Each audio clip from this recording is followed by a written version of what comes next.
Last fall was one of the most stacked seasons we had in a long time. The king himself, Bleach, returned from its eternal slumber. Giants like My Hero Academia and Mob Psycho continued with new seasons. Spy Family, every cosplayers and Patreon artists' primary source of income got a continuation. And the unavoidable behemoth, Chainsaw Man, made its debut into the anime world, which is by many already considered to be the best anime of all time. Yet despite such a ruthless competition, Blue Lock managed to stand out like a sore thumb and garner a similar amount of hype as the other top contenders. So let me, some random neurodivergent dude, guide you through the question whether Blue Lock deserves its hype, or if it's a cringe show that somehow managed to slip through the cracks of its competition.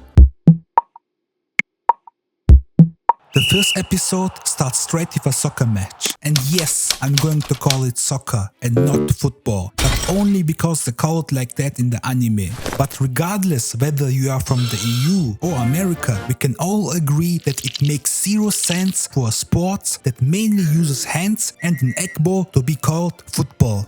Right away, we are greeted with the protagonist Yoichi Isagi, who has to make an important decision right now. Should he trust his own abilities and score by himself, or should he have faith in his teammate and let him score? He decided to pass it to his teammate. I mean, why shouldn't he? After all, soccer is a team game and you can't win on your own. His teammate misses, they lose the game, and with that, they lost their chance to go to the nationals. After their defeat, the coach was giving a motivational speech, saying that they should be proud that they fought together and relied on each other. At first, it seemed like that Isagi wasn't fazed at all by the fact that they just lost the tournament. While everybody was crying, he was like, whatever, we simply lost because they were the better team. But as it turns out, he was the one who cared the most, because right there at that moment, he held the key for the success of the game and he threw it away by trusting his teammate instead of himself. When he got home, he received a Hogwarts type of shit letter from the Japanese Football Union and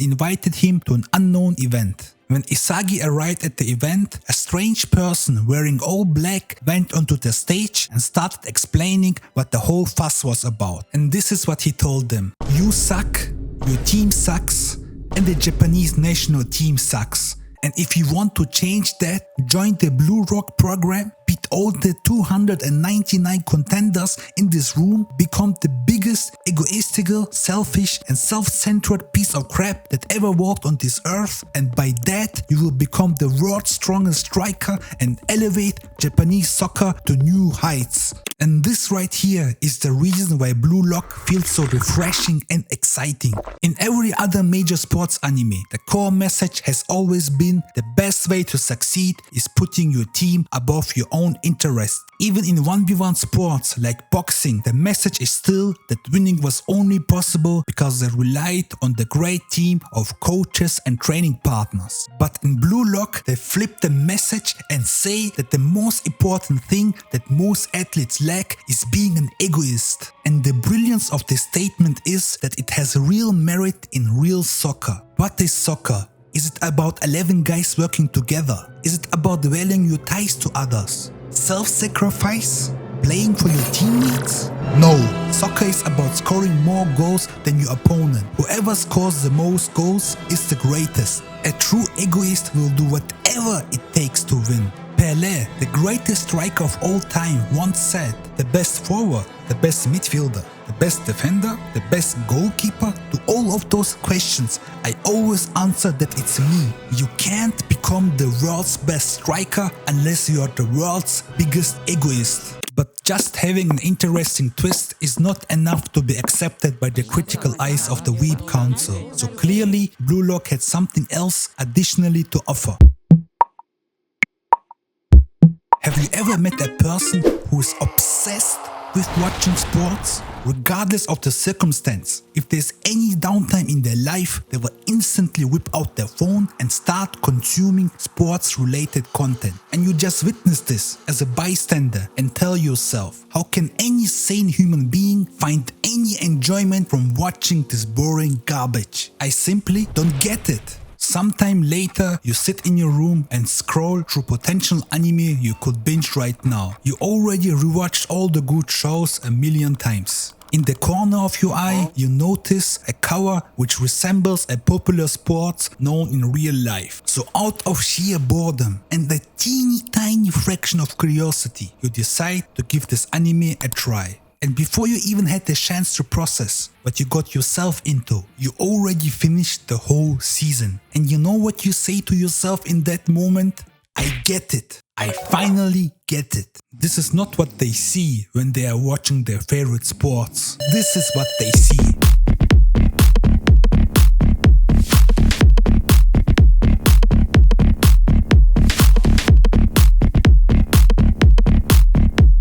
Blue Lock is not praised because it's the most accurate and realistic representation of professional level of soccer. No, Blue Lock is praised because they in a visually striking way capture the genuine, truthful and raw emotions that humans experience when they compete with each other on a high level. You don't need to have ever touched a single football in your life to get it. If you have ever competed in anything in your life and you felt that pressure to succeed, even in something as insignificant as a bronze level League of Legends match, you will be surprised at how relatable and accurate the portrayal of those raw emotions are. And some might claim now that the anime is only so good because of the already established manga. I mean, you cannot possibly mess up the anime when you have already such an incredible source material laying right in front of you.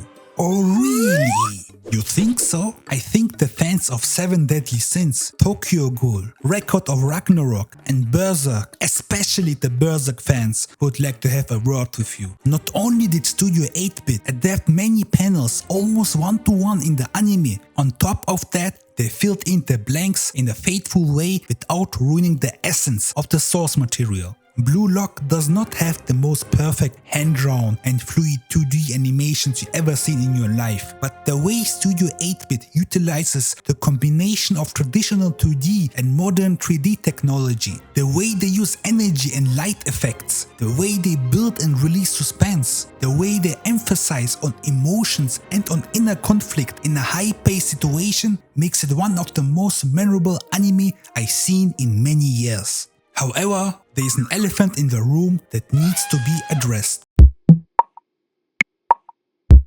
There is a certain barrier that is almost universal for every sports anime that prevents a lot of people from giving them a fair chance. Sports anime tend to be a little cringe. I mean, is it cringe that the overarching theme of the anime is egoism and the person who oversees the program conveniently happens to be named Ego Jinpachi? Is it cringe that most of the characters are just a trope that has been already done millions of times in other anime? Is it cringe that even though it was established in the first 20 seconds of the anime that from their point of view it's still supposed to be real life soccer, yet they talk with each other like it's a battle shonen anime and casually refer to advanced soccer techniques like it's a Rasengan or a spirit bomb? Is it cringe that half of the dialogue consists of players taunting each other with cheesy, corny and unoriginal one-liners? And is it cringe that one of the characters not only looks like a buff and roided up Ichigo, on top of that he even acts like him? And you know what I say to all of those? Yes, it is cringe. Okay, maybe not the last one with the Ichigo imposter. I just wanted to point out that this is actually a real thing. Not only does Blue Lock not care if people might consider it to be cringe, they embrace the cringe with open arms like it's a long lost friend. It's like the cringe is their playground and they explore it with a sense of curiosity and wonder. It's like they're conducting a cringe orchestra and every awkward moment is another note in their symphony. And because they don't waste their time caring if something is cringe or not, they don't shy away from doing flashy and exaggerated things, which makes it so incredibly fun to watch. All jokes aside, I think Blue Lock is a visually pleasing and an easy digestible anime. If you want to introduce new people to the fascinating world of anime, and new people are essential for the survival of any medium, it's probably not a good idea to suggest them deep and philosophical shows like Monster or Made in Abyss, which they will drop after 2 episodes anyway. You have to ease them in with a flashy, high-paced, easy to follow and fun anime like Blue Lock. And if you are a seasoned veteran, which is already aware how great anime can be, but you still refuse to watch it because sports is not your thing, just remember this. At least it's not a mecha anime.